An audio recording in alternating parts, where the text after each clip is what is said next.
Nemwaze twagala kusima Bobi Wine I mean Bebe cool Nemwaze twagala kusima Bobi Wine I mean Bebe cool Nemwana olaba akati obwongo bwonna obulaba ndoza gye bugenze ne omanyi bano bakyali mwana bagenda batusiba obwongo bana abasatu Bobi Wine Bebe cool Chameleon kati oyogera omu oba oyogedde bonna kati ava mu bintu bya kadingo yava kati amanya gamukutte mu mutwe musonyiwe naye nanga kikola twegatte babukubi paka bafulumya wano segedde yeah big size invitation is already ready doboze lyo limala China malobozi kaye ayine dobozi checho the day is ready today they bakuna tuli ready and zenange mfunye invitations azwe na name mikwano je. Thank you, Joseph. Ne Biggie. Yep. Tomorrow, Friday, of course, Nang and ready. I'll be performing. Tuesday, Kulaba until final touches. Industry again, the mass. Yep. Chirunji vibe, but the vibe area kakuba katonye kemfu feri wansi. Nencha kaja kanga mukatono sote chibati sabai saa mnana kaja kwa kabuze muenda msana 10 laini. Nduru 12 muziki. One song Chameleon must perform for you.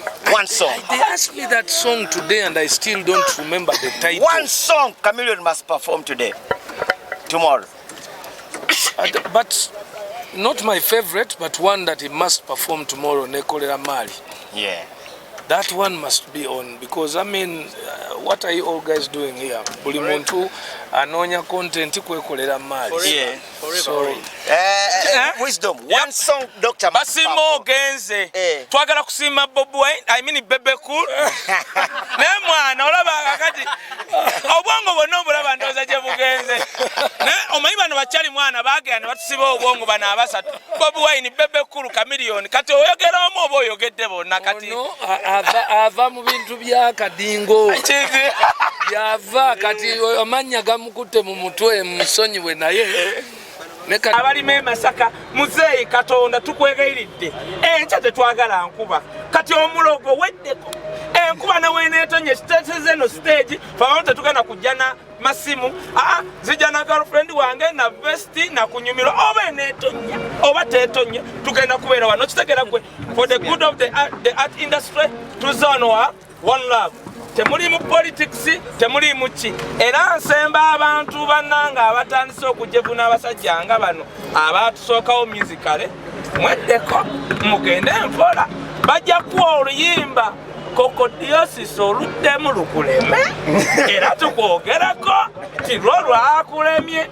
mujje mpola kubanga bajja ddukuwaawo ogwe mu bikopa kyekyo kati nkubulidde nze osegedde nekyo nakyo kiri big event twagala okumwagaliza ye mukyala asoose wano e Uganda okuleeta wano show okuleeta bano abasajja era ndowooza wamala Chameleon Bebe kati yaddako wano nga Big ono amulese nali manyi Big bagenda mutwalako emulago ku lwakyali wano naye olaba akomyewo mu 2 weeks oyo omukyala wa maanyi Bebe tusaba omuntu nze nali wali bato yali wali abatagiraba abantu abamu ne bava gye baali side ne badde eno nakirabako Bebe nze njogera sesaaga anti nalo lubadde luwanvu 24 okuvanga 10 singa omuntu yenna ayagala okulaba enjawulo y'abayimbi mu Uganda kati otandika nkya okutegeera ffe tetuli bamataala na mika no ffe tetuli bakamera ffe tuli w'amaloboozi ku microphone mu ngalo awo microphone mu ngalo luyimba ku luyimba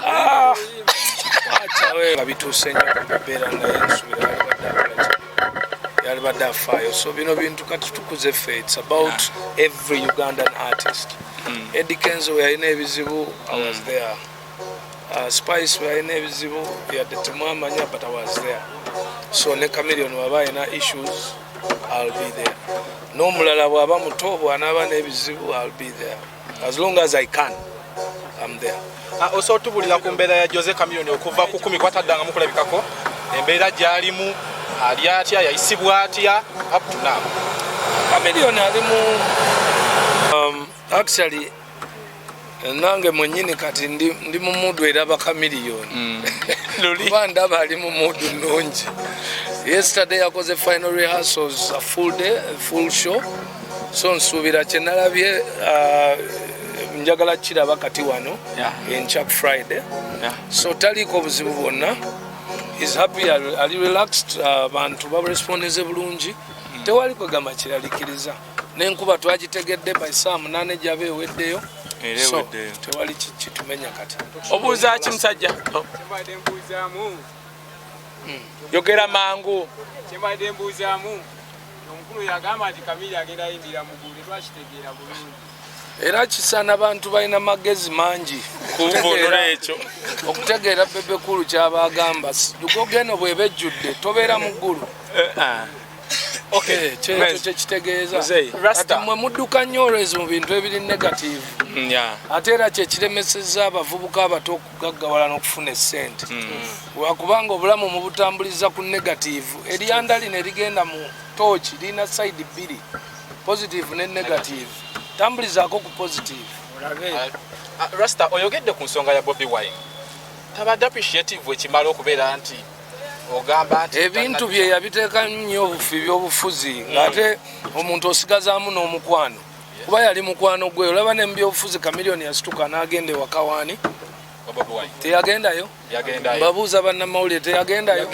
Teyayambala akakofira kamyufu. Newankubadde asagana naye era yamulaga nti ngange nkuwagira bw'oba onzikiriza. Naye oli teyamukkiriza mu bya bukulembeze. Naye nkiwa amukkiriza mu byaki? Mu bya music. So mugamba ajja alabe concert ya munne ave mu byekyejo. Kino tuyinza okukiteba wanajja linda katono nnyo. Wanajja tebamugane oli kyagamba kubanga waliwo okujja mbasolo mugaana ne ba tewali ebyo ebintu endi kirabira kikakase. Wine muyimbi era teryamugana ateze president. Ebyo ebintu abantu babiyiya kati ngani amugana okuyingira concert.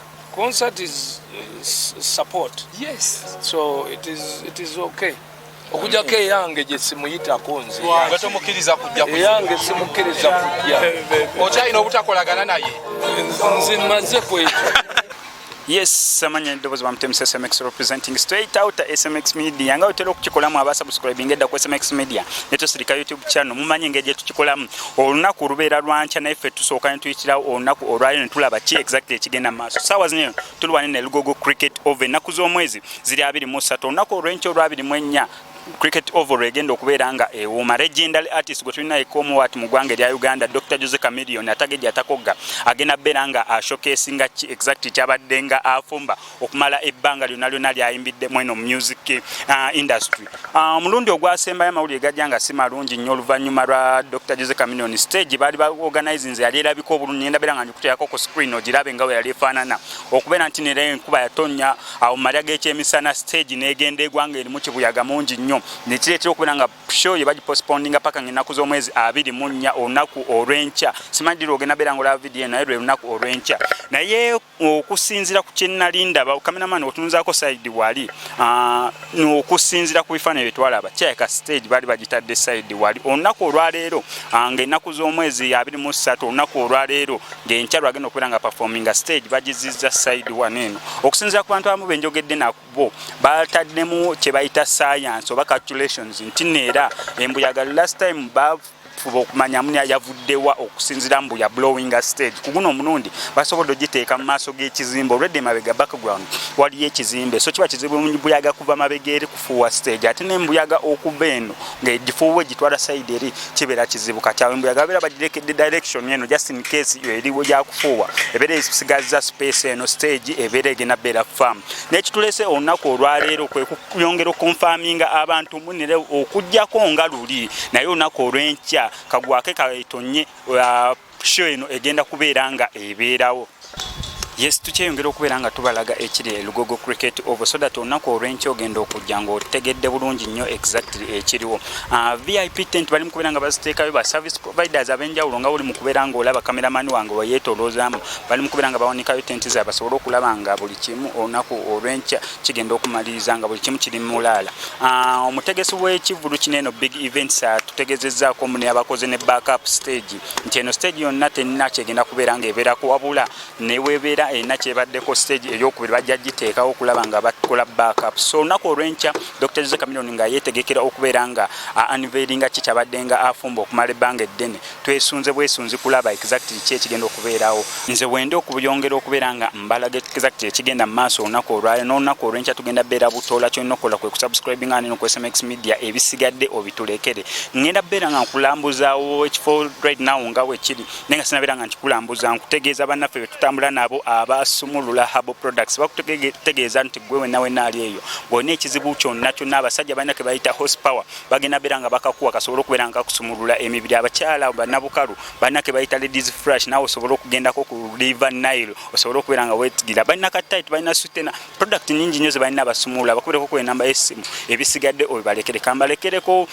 Bebe kulu abadde wane eno simanyi tugenda beera nga tumulaba. Dr. Chameleon abaddewo ko Wisdom Kaya abaddewo ko so tugenda beera bonna nga tubakutuusaako osobole okutegeera exactly ekigenda maaso wano ku Lugogo Cricket Oval tusinzidde okubeera nga tubaweereza. Kankusaba n'okusaba subscribing ku YouTube channel yaffe eno kubanga buli lunaku tulina updates na Entertainment Industry wano mu ggwanga erya Uganda.